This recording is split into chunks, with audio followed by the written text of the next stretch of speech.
TRE 2 में देखिए, TRE 3 में देखिए, यूपी वाले का सिलेक्शन ज्यादा हुआ है।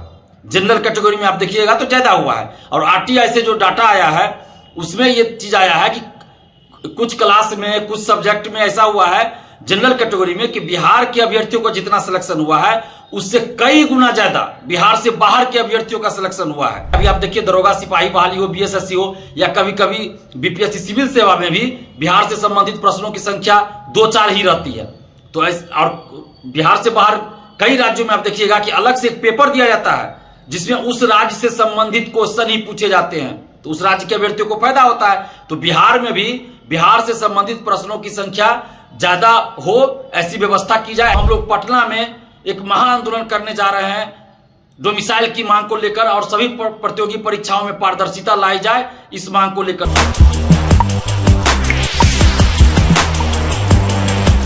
नमस्कार दोस्तों, मैं दिलीप कुमार।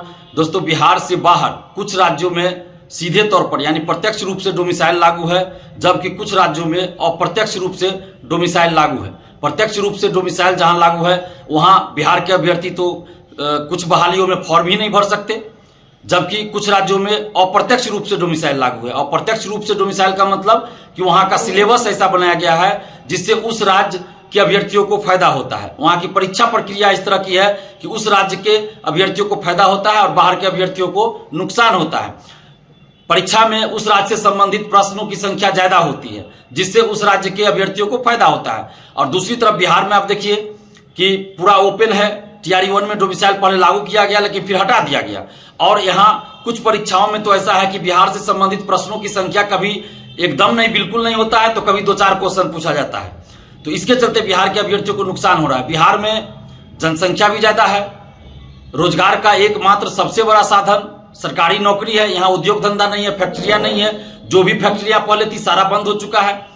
और रोजगार का जब सबसे बड़ा साधन और एकमात्र साधन सरकारी नौकरी है और उसमें भी बाहर के लोग ज्यादा आ जा रहे हैं, तो इससे बिहारी अभ्यर्थियों को नुकसान हो रहा है। बिहार में बेरोजगारी बढ़ रही है और यहाँ शिक्षित बेरोजगारी ज्यादा बढ़ रही है। और दूसरी बात यह भी है कि बिहार में वैकेंसी तो आ रही है, बहुत ज्यादा वैकेंसी आ रही है, लेकिन बिहार से बाहर अन्य राज्यों में वैकेंसी नहीं आ रही है, बहुत कम आ रही है। अगर आ भी रही है तो कुछ राज्यों में वैकेंसी नहीं आ रही है, कुछ राज्यों में आ रही है तो बहुत कम आ रही है, जिसके चलते क्या हो रहा है, बिहार से बाहर कई राज्यों के अधिकतर स्टूडेंट बिहार में फॉर्म भरने लगे हैं और यहाँ उनका सिलेक्शन भी हो जाता है, जिसके चलते बिहारी अभ्यर्थियों को नुकसान हो रहा है। और अब देखिए, बीपीएससी के कुछ अधिकारी कुछ समय पहले आप देखिएगा कई अधिकारी यूपी कैडर के रहे हैं, यूपी के निवासी भी रहे हैं। और अभी टीआरई 1 में भी आप देखिए, टीआरई 2 में देखिए, टीआरई 3 में देखिए, यूपी वाले का सिलेक्शन ज्यादा हुआ है।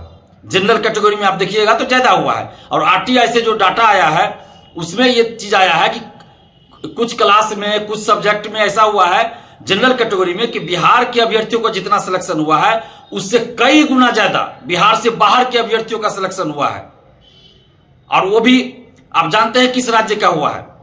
तो ये जांच का विषय है कि आखिर ऐसा क्यों हो रहा है। क्या कोई गिरोह तो काम नहीं कर रहा है इसके पीछे, कोई धांधली सेटिंग का तो नहीं इसमें चल रहा है कुछ खेल? ये भी जांच होना चाहिए और डोमिसाइल लागू होना चाहिए। बिहार में भी डोमिसाइल लागू होना चाहिए। प्राथमिक शिक्षा मातृभाषा में देनी होती है। आंध्र प्रदेश से, तमिलनाडु से, पश्चिम बंगाल से जो यहाँ शिक्षक बन गए वो क्या बच्चों को पढ़ाएंगे? क्या वो वार्तालाप कर पाएंगे? क्या बच्चे उनकी भाषा समझेंगे या बच्चों की भाषा वो समझेंगे? बिल्कुल नहीं। तो फिर क्या मतलब रह गया? इसलिए प्राइमरी एजुकेशन में 100% यानी 100% डोमिसाइल लागू हो और उसके ऊपर के क्लास में 90% डोमिसाइल लागू हो। और इसके अलावे टीआरई में तो हो ही 90% डोमिसाइल, और इसके अलावा दरोगा सिपाही बहाली, बीपीएससी सिविल सेवा, बीएसएस एवं अन्य सभी सरकारी नौकरियों में 90% डोमिसाइल लागू हो, जिसमें सिर्फ और सिर्फ बिहारी अभ्यर्थियों का ही सिलेक्शन होगा। 90% सीट रिजर्व किया जाए और 10% सीट ओपन रखा जाए, जिसमें बिहार के अभ्यर्थी भी जा सकते हैं और बिहार से बाहर के अभ्यर्थी भी जा सकते हैं। तो इस तरह का डोमिसाइल प्रत्यक्ष रूप से लागू हो और साथ ही सिलेबस ऐसा बनाया जाए, परीक्षा की प्रक्रिया ऐसी बनाई जाए जिससे बिहारी अभ्यर्थियों को ज्यादा से ज्यादा फायदा हो, बिहार से संबंधित क्वेश्चन पूछा जाए। अभी आप देखिए, दरोगा सिपाही बहाली हो, बीएसएससी हो, या कभी कभी बीपीएससी सिविल सेवा में भी बिहार से संबंधित प्रश्नों की संख्या 2-4 ही रहती है। तो और बिहार से बाहर कई राज्यों में आप देखिएगा कि अलग से एक पेपर दिया जाता है जिसमें उस राज्य से संबंधित क्वेश्चन ही पूछे जाते हैं, तो उस राज्य के अभ्यर्थियों को फायदा होता है। तो बिहार में भी बिहार से संबंधित प्रश्नों की संख्या ज्यादा हो, ऐसी व्यवस्था की जाए, ऐसी प्रक्रिया बनाई जाए, या अलग से एक पेपर दिया जाए जिसमें सिर्फ और सिर्फ बिहार से संबंधित 100 या 150 क्वेश्चन पूछा जाए। ताकि अगर बिहार को सही से नहीं जानेंगे, बिहार को सही से जानेंगे नहीं तो बिहार में नौकरी कैसे करेंगे, और बिहार को इससे क्या फायदा होगा। जब बिहार के बारे में जानेंगे नहीं लोग जो नौकरी करेंगे तो बिहार को फायदा क्या होगा। इसलिए बिहार में नौकरी करना है तो बिहार के बारे में पहले अच्छे से जानना भी जरूरी है। तो इसलिए बिहार से संबंधित प्रश्नों की संख्या भी ज्यादा हो परीक्षा में। तो इस तरह प्रत्यक्ष और अप्रत्यक्ष दोनों रूप में बिहार में डोमिसाइल लागू किया जाए। बिहार के समस्त अभ्यर्थियों की यह मांग है, समस्त स्टूडेंट्स की यह मांग है कि बिहार में डोमिसाइल, सरकारी नौकरियों में डोमिसाइल लागू किया जाए। और डोमिसाइल लागू करने की मांग को लेकर 5 जून को हम लोग पटना में महाआंदोलन करने जा रहे हैं।